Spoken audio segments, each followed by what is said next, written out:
శివుడి భార్య అయిన దాక్షాయిని ఆత్మహత్య తర్వాత శివుడు ఏం చేశారో చాగంటి గారి గొంతులో మీరే వినండి. అంత ప్రశాంతంగా కూర్చున్న శంకరుడు ఒక్కసారి పైకి లేచాడు. ఒక్కసారి పైకి లేచి ఆ జటలు ఊగిపోయేటట్టుగా గిర్రగిర్ర తిరిగి భూమి కంపించిపోయేటట్టుగా తాండవం చేసి ఆ జడలలోంచి ఒక జటని తిరిగి భూమి మధ్యలో వేసి కొట్టాడు. ఆయన అంత కోపంతో కొట్టేటప్పటికే అందులోంచి ఒక ఉగ్రభూతం పైకి లేచింది.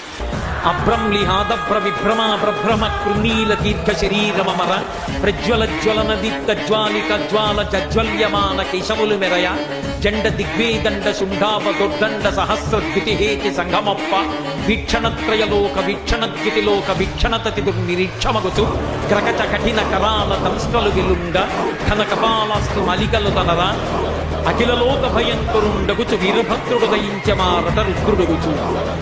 పెద్ద కపాలమాలతోటి భూమి ఆకాశములు ఏకమైపోయేటట్టుగా ఆకాశం కగులుతోందా అన్నంత పొడుగ్గా సహస్ర బాహువులతో అనేక ఆయుధాలు పట్టుకుని తల వెంట్రుకలు నిలబడి దీపాలు వెలుగుతున్నాయా అన్నంత పెద్ద చుట్టుతో ఆ పాదములకు పెట్టుకున్నటువంటి మంజీరములు క్షణం క్షణధ్వనులు చేస్తుండగా శంకరుడికి ప్రదక్షిణం చేసి తండ్రి ఆజ్ఞ అన్నాడు.